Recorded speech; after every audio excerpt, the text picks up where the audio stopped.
منقاص تاريخاዊ ሩባ ኤፍራጥስ ንብዙሓት ህዝቢ ዓለም የዘራርባሉ። ሩባ ኤፍራጥስ ብመሰረት አቆጻጸራ አውሮፓ ኣብ 2020 ከምዚ ይመስል ነይሩ። ሕጂ ግን እቲ ሩባ ብዘሰንብድ መልክዑ እቲ ንብዙሓት ሃገራት ማይ ዘስቲ ዝነበረ ሕጂ ንባዕሉ ማይ ጸሚይዎሎ። ካብ ጎግል ዝተረኽበ መረዳእታ ከም ዘመልክቶ ሚልዮናት ኣእዳው ኣብ ቀረባ እዋን ንጎግል ብዛዕባ ሓደ ኣርእስቲ ብተደጋጋሚ ክሓትዎ ከም ጸንሑ ይሕብር። እዚ ኣብ ዝሓለፈ ወርሒ ጥንታዊ ሩባ ኤፍራጥስ ብዘሰንብድ መንገዲ ይነቅጽ ምህላው ሲዒቡ ታሪኽ ዓለም ሓንሳብን ንሓዋሩን ከም ዝቕየር ዝትንተን ዘሎ ፍጻሜ ሲዒቡ ሳይንስ ብሓደ ወገን ብኻልእ ወገን ድማ ትምህርቲ ሃይማኖት ነቲ ጉዳይ ዝምርምሩሉ ሊቃውንቲ ብዛዕባ እዚ ኣሰንባዲ ዝኾነ ክስተት ብዛዕባ ምንቃጽ ሩባ ኤፍራጥስ ሓሳባቶም የካፍሉሉ። ብዛዕባ ምንቃጽ ሩባ ኤፍራጥስ እቶም ሃይማኖታዊ ትካላት ኣብ መጽሓፍ ቅዱስ ዝተጻሕፈ ሓቂ ኣሎ ክብሉ ከለዉ እቶም ተመራመርቲ ስነ ፍልጠት እውን ተመራሚርና ዝፈለጥናዮ ሓቂ ምሳና ኣሎ ይብሉ። እዚ ኣካታዒ ሩባ ክሳብ ክንድዚ ኣካታዒ ዝገብሮ እንታይ እዩ? ጉዳይ ሓደ ሩባ ሕጂ ኣብ ዓለም ብሰፊሑ ይዝረበሉሎ።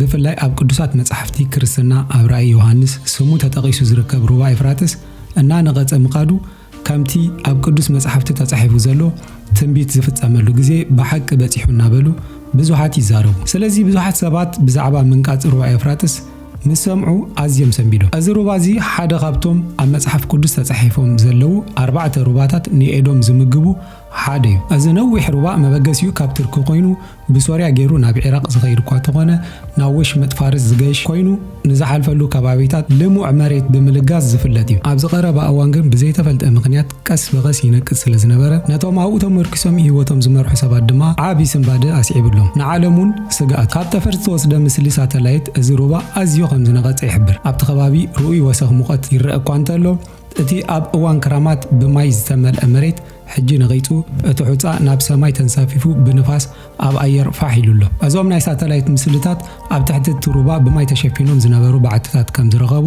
ዘርኢ ስእላዊ መርትዖታት ኣቕሪቦም ኣለዉ። ድማ ዘፍርሕ ድምፅታት ካብቲ በዓቲ ከም ዝስማዕን ዝተፈላለዩ ዘይተረጋገጸ ጸብጻባት መራኸቢ ብዙሓን ይስማዓሉ። ኣብ ምዕራባዊ ክፋል ኤስያ ዝርከብ እዚ ሩባ ዓብዪ ምዃኑ ምስ ሩባ ቲግሪስ ሓቢሩ ኣብ ስልጣነ ሜሶፖታሚያ ዓብዪ ኣበርክቶ ከም ዝገበረ ኣብ መዛግብ ታሪኽ ጽሑፋት ተጠቒሱሉ። እዚ ሩባ 1700 ማይልስ ንውሓት ከም ዘለዎን ካብቶም ዝነውሐን ታሪኻውያን ዝጥቀሱን ኣብ መጽሓፍ ታሪኽ ተጠቒሱሉ።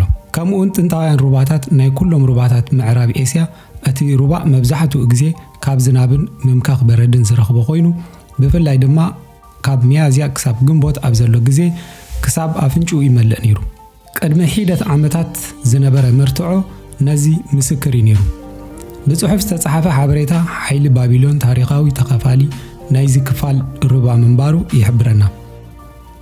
ነቲ ሩባ ብዝምልከት ኣብ ዝተፈላለዩ እዋናት ዝተፈላለዩ ስምምዓት ተፈሪሞም እዮም። ብመሰረት ኣቆጻጽራ ኤውሮፓ ኣብ 1946 ዝተገብረ ስምምዕ መበቆል ናይቲ ሩባ ዝኾነት ቱርኪ ንኢራቅ ብዛዕባ ሩባ ኤፍራጥስ ዝምልከት ክትገብሮ ዝሓሰበቶ ዝኾነ ይኹን ነገር ክትሕብር ግዴታ ኣለዋ። ኢራቅ ኣብ ሃገራ ንዋሕዚ ሩባ ኤፍራጥስ ዝኸውን ዲጋታት ክትሃንጽ ከምኡውን ነቲ ዋሕዚ ክሳብ ዝደለየቶ ክትቆጻጸሮ ዘኽእላ ስምምዕ ተሰማሚዐን። ብኣቆጻጽራ ኤውሮፓ ኣብ 1970 እቲ ጋፕ ዝበልዎ ፕሮጀክት ኣናቶልያ ቱርኪ ንሩባታት ኤፍራጥስን ጢግሪስን ንሕርሻዊ ምዕባለ ከም ምንጪ ሓይሊ ኤሌክትሪክን ክትጥቀመሉ ዝነበራ ተገዳስነት ስለ ዝነበረ ክልቲአን ሃገራት ብምስማዕ ኣብ ሩባ ኤፍራጥስ ቀዳማይ ግድብ ካባን ኣስዒባ ኣብቲ ሩባ ካልኣይ ግድብ ታብካ ኣብ ውሽጢ 1 ዓመት ሰሪሓ። ብኣቆጻጽራ ኤውሮፓ ብ1975 ክልቲአን ሃገራት ብማይ ክመልኦ ከም ዝጀመራ ታሪኽን ይረድእ። በዚ ጉዳይ ቱርክን ኢራቅን ናብ ውግእ ንምኻድ ኣብ ኣፍ ደገ በጺሐን ነይረን። እቲ ኣብ መጽሓፍ ቅዱስ ከም ተጻሕፈ ታሪኻዊ ዝበሃለሉ ሩባ ኤፍራጥስ ብዓቐኑ ከም ዝነከየ ንምስትውዓል ግዜ ኣይወሰደሉን። እቲ ግድብ ምስተሃንጸ ማይ እቲ ሩባ ኣብ 1973 ካብ ዝነበረ 15.3 ቢልዮን ኩቢክ ሜትር ኣብ 1975 ናብ 9.4 ቢልዮን ኩቢክ ሜትር ወሪዱ። እዚ ድማ ኣህጉራዊ ክትኣስዒቡ ኢራቅ ንዲጋ ቱርኪ ብነታውጊ ክሳብ መፍንጃር ደልያ ከም ዝነበረት ኣብቲ እዋን እቲ ዝስማዕ ዝነበረ ክፋል ታሪኻዊ እኳ እንተነበረ ብሰንኪ ምትእትታው ስዑድ ዓረብን ሕብረት ሶቪየትን ኣብ መንጎአን ዝነበረ ግጭት ክልቲአን ሃገራት ካብ ውግእ ክቁጠባ ክኢለን። እዚ ብዙሕ ፖለቲካውን ታሪኻውን ትርጉማት ዘለዎ ሩባ ሕጂ ብዘሰክፍ ናህሪ ይነቅጻሉ። ተመራመርቲ ስነፍልጠት ነዚ ምስህሉ ክሌማዊ ለውጢ ከም ኣብነት ብምትእስሳር ኩነታት ኣየር ዓለምና ብዝለዓለን ዘሰክፍን ኣገባብ ይብከልን ኣብ ሓደገኛ ደረጃ ምውሳኽ ሙቐት ዓለም በፂሑ ከም ዘሎን ይገልጹ። ብኻልእ ሸነኽ ድማ መምህራን ሃይማኖት ንቃላት መጽሓፍ ቅዱስ ብምውካስ መወዳእታ ዘመን በፂሑ ተነስሑ መንቃጽቲ ሩባ ምስ ሃይማኖታዊ ነገር ዘተኣሳስር ምዃኑ ቃል መጽሓፍ ቅዱስ ብምጥቃስ ይዛረቡ። ንቁሩብ ደቃይቕ ናብ መጽሓፍ ቅዱስ ተመሊስና መጽሓፍ ቅዱስ ብዛዕባ እቲ ሩባ እንታይ ይብል? እዛ ኣብ ራእይ ዮሃንስ ብዛዕባ ኤፍራጥስ እትገልጽ ቃል እንታይ ትብል?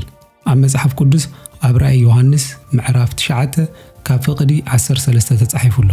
እቲ ሳድሳይ መልአኽ እውን መለኸት ነፍሐ ካብተን 4 ቀርኒ ናይቲ ኣብ ቅድሚ ኣምላኽ ዘሎ መሰውኢ ወርቂ ነቲ መለኸት ዘለዎ ሳድሳይ መልአኽ ነቶም ኣብቲ ዓቢ ርባ ኤፍራጥስ ተኣሲሮም ዘለዉ 4 መላእኽቲ ፍትሓዮም ዝብሎ ድምፂ ሰማዕኹ።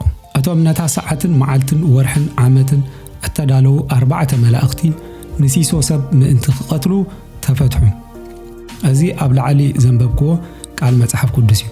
ኣብ ሩባ ኤፍራጥስ ዝተኣስሩ 4 ዝወደቑ መላእኽቲ ከም ዘለዉ ሓደ ሲሶ ህዝቢ ዓለም ናይ ምቕታል ስልጣን ከም ዘለዎም ጠቒሶም ኣብ ራእይ ዮሃንስ እውን ተጻሒፉሎ። ኣብ ምዕራፍ 9 ካብ ፍቕዲ 13 ተጻሒፉሎ እሞ እቶም ኣብቲ ቦታ ዝስማዕ ዘሎ ዘሰክፍ ድምፂ ሰሚዕና ዝብሉ ሰባት እውን ነዚ ሩባ ብምጥቃስ ኣብቲ ሩባ ድምፂ ሰሚዕና ይብሉ። እቲ ድምፂ ግን ገና ኣይተረጋገፀን። ብዜካ ኣብ ማሕበራዊ መራኸቢታት መዘራረቢ ኣርእስቲ ኮይኑ ምህላው። ካልእ ኣብ ራእይ ዮሃንስ ምዕራፍ 16 ካብ ፍቕዲ 12 ዝተጻሓፈ ቃል ብዛዕባ እቲ ሩባ ከምዚ ይብል። እቲ ሳድሳይ እውን ጽዋዕ ኣብቲ ዓቢ ርባ ኤፍራጥስ ኣፍሰሰ። ነቶም ካብ ምብራቕ ፀሓይ ዝመጹ ነገስታት ድማ መንገዲ ምእንቲ ክዳለወሎም እቲ ማይ ነጸፈ። ካብ ኣፍ እቲ ገበልን ካብ ኣፍ እቲ ኣራዊትን ካብ ኣፍ እቲ ነቢይ ሓሶትን ከዓ ቁርዖብ ዝመስሉ 3 ርኩሳት መናፍስቲ ክወፁ ከለዉ ርኢኹ። እዚኣቶም ትእምርቲ እናገበሩ ነገስታት ኩሉ ዓለም በታ ዓባይ መዓልቲ ናይቲ ኩሉ ዝኽእል ኣምላኽ እውን ውግእ ክእክብዎም ዝወፁ ናይ ኣጋንንቲ መናፍስቲ እዮም። እነሆ ከም ሰራቂ እመጽእ ኣለኹ። ጥራዩ ምእንቲ ከይከይድ ንሕፍረቱ እውን ከይርእይዎ እቲ ዝነቕሐ ክዳኑ እውን ዝእርንብ ብፁዕ እዩ። መምህራን ሃይማኖት ነቲ ኣብ መጽሓፍ ቅዱስ ዝርከብ ቃላት ብምጥቃስ እቲ ሩባ ኣብ ናይ መወዳእታ ዘመን ከም ዝነቅጽ ብምምሃር እዚ ዓቢይን ታሪኻውን ሩባ ይነቅጽ ከም ዘሎን ኣብ ናይ መወዳእታ ዘመን ከም ዝበጽሕናን ተንቲኖም እዮም። ሩባ ኤፍራጥስ ብሓቂ ክትኣምኖ ዘጸግም ፍጥነት ይነቅጽን ይንክን ኣሎ። ኣብዚ ህዝቢ ዓለም ኣብ ክልተ ተኸፊሉ ኣሎ። እቶም ክርስቲያናዊ እምነት ዝኽተሉ ኣብ መጽሓፍ ቅዱስ ንኣምን ዝብሉ ምስ መወዳእታ ዘመን ተተሓሒዙ እቲ ሩባ ይነቅጽ ከም ዘሎ ይምህሩ። ስለዚ ፍርዲ ጎይታ በፂሕሎ ተነስሑ እናበሉ ይሰብኩ። ብኻልእ ሸነኽ በንጻሩ ቱርክ ነቲ ማይ መዓልታዊ ብሰፊሑ ንረብሓ ዜጋታት ትጥቀመሉ ምጅማራን ህንጸት ብዙሓት መሰረት ልምዓት ትከታተል ምህላዋን እዚ መንቃጽ እቲ ሩባ ብሰንኪ ኣተገባብሩ እኳ እንተኾነ ካልእ ሃይማኖታዊ ድሕረ ባይታ የብሉን። ቱርክ ነዚ ምዕባለ ደው ኣቢላ ብዛዕባ ጎረባብታ እንተተሓስብ እቲ ሩባ ምተመልሰ ነይሩ ብምባል ኣብ ክልተ ተኸፊሎም ይርከቡ። ብዛዕባ ምንቃጽ እዚ ሩባ ኤፍራጥስ ዘለኩም ርእቶን ስምዒትን ኣብ ሃይማኖትን ሳይንስን ዝፍጸም ዘሎ ምስ ረኣኹም ኣብ ኮመንት ክትጽሕፉ ይዓዲመኩም ኣለኹ። ጽኒልኩም ስለ ዝሰማዕኹምኒ ይቐኒለይ። ብኻልእ ቪድዮ ክሳብ ንራኸብ ሰሰናይ እምነየልኩም ወድዓንኩም።